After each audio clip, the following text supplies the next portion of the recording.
안녕하세요. 디지털 자산, 그러니까 이 크립토 세계에 있다 보면 BUIDL이라는 단어를 종종 보게 되는데요. 이게 그냥 보면 빌드의 오타 같잖아요. 근데 사실은요, 이게 완전히 다른 두 세계를 가리키는 뭐랄까, 암호 같은 단어입니다. 한쪽은 웹3 개발자들의 어떤 철학을 말하고 다른 한쪽은 월스트리트의 거대 펀드를 의미하거든요. 자, 오늘 이 두 세계의 흥미로운 이야기를 한번 제대로 파헤쳐 보겠습니다. 자, 바로 이겁니다. BUIDL이라는 단어 하나에 이렇게 두 개의 얼굴이 있어요. 왼쪽은 웹3 개발자들의 정신, 그들의 철학이고요. 오른쪽은 세계 최대 자산운용사가 만든 실제 펀드의 이름이죠.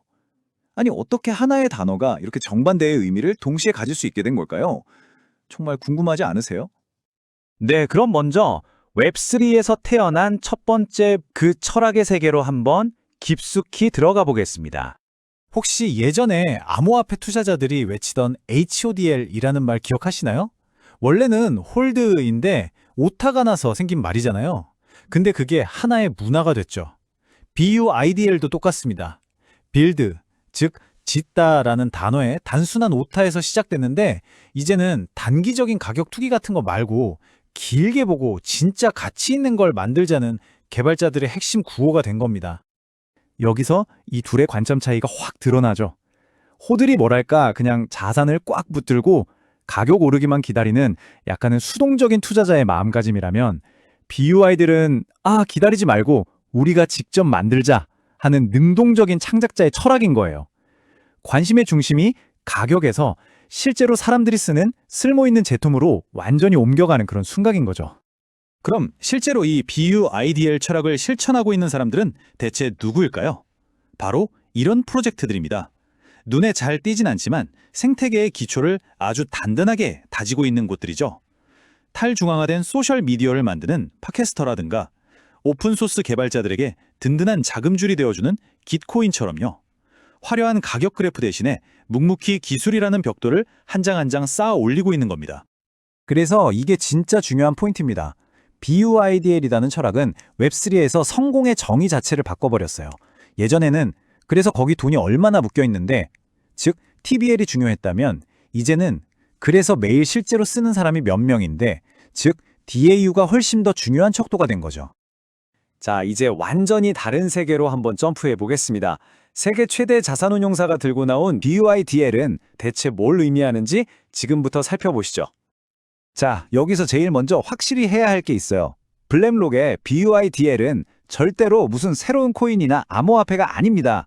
이건 그냥 본질은 미국 국채 같은 아주 안정적인 자산에 투자하는 전통적인 펀드예요. 그런데 뭐가 다르냐? 바로 그 펀드의 소유권, 그러니까 주식을 블록체인 위에서 거래할 수 있는 토큰으로 바꿨다는 거죠. 정말 쉽게 말해서 알맹이는 전통금융인데 포장지만 웹3 기술로 싹 바꾼 셈입니다. 근데 이 펀드가 대단한 건 혼자 힘으로 만든 게 아니라는 점이에요. 소위 철의 삼각지대라고 불리는 아주 강력한 파트너십이 뒤에 버티고 있죠. 자산운용은 당연히 블랙록이 하고요.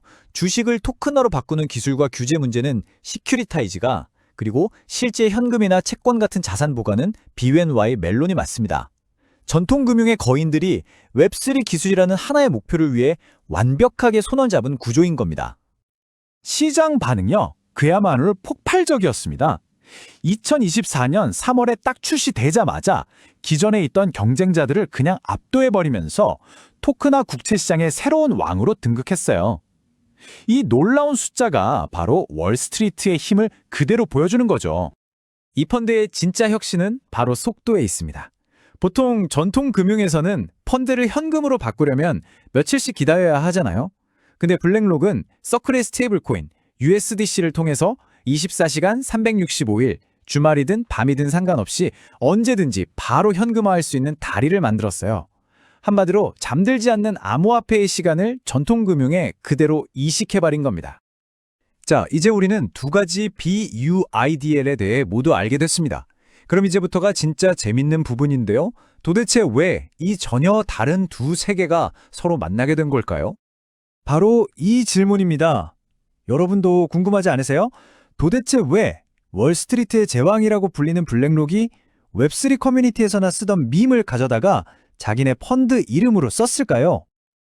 해답은 블랙록의 CEO 레리 핑크의 이 한마디에 다 담겨 있습니다. 증권의 미래는 토큰화다. 블랙록에게 이 펀드는 그냥 상품 하나 내놓은 게 아니에요. 앞으로 모든 실물 자산을 블록체인 위로 옮기겠다는 거대한 전략의 신호탄이자 첫 번째 발걸음인 겁니다. 그럼 이 거대한 전략의 첫 번째 고객은 누구였을까요? 놀랍게도 바로 웹3 네이티브 프로젝트들이었습니다. 이들은 자신들의 준비금이나 담보자산을 보관할 곳이 필요했는데 안전하고 규제도 잘 지키고 심지어 수익까지 주는 자산을 찾고 있었거든요. 블랙록의 BUIDL 펀드가 바로 그 완벽한 해답이 된 거죠. 그러니까 이건 개인 투자자용이라기보다는 다른 프로젝트들을 위한 핵심 부품, 즉 인프라가 된 셈입니다. 그리고 바로 이 지점에서 허가형 디파이라는 새로운 개념이 등장합니다. 이건 뭐냐면요. 누구나 자유롭게 들어올 수 있는 열린 광장이 아니라 사전에 승인된 참여자들만 들어올 수 있는 담장으로 둘러싸인 정원 같은 거예요. 규제를 지키기 위해서 누구나 참여할 수 있는 개방성을 어느 정도 포기하는 거죠.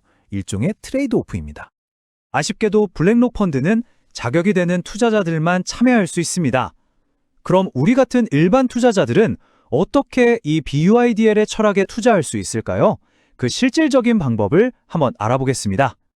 그럼 우리는 어떻게 BUIDL 정신에 투자할 수 있을까요? 방법은 있습니다.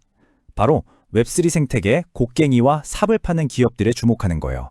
예를 들어서 블록체인 관련 기업들에 집중 투자하는 BLOK ETF나 AI와 웹3가 만나는 지점에 있는 기업들을 담은 AIQ 같은 상품들이 있죠. 이런 ETF를 통해 우리는 생태계의 기반을 만드는 진짜 빌더들에게 간접적으로 투자할 수 있게 되는 겁니다. 결국 BUIDL이라는 철학이 우리에게 주는 투자의 교훈은 아주 명확합니다. 생태계 안에서 거래되는 자산의 가격 변동만 쳐다볼 게 아니라 그 생태계 자체를 만들고 있는 그 기반 기술과 인프라를 구축하는 기업들의 장기적인 가치에 집중하라는 거죠. 자, 오늘 이야기를 마무리하면서 마지막으로 이 질문을 한번 던져보고 싶습니다. 월스트리트가 웹3의 언어를 가져다 쓰는 이 현상, 이걸 우리는 어떻게 봐야 할까요? 그저 놀라운 혁신일까요? 아니면 한 커뮤니티가 만들어온 문화를 그냥 가져다 쓰는 것일까요?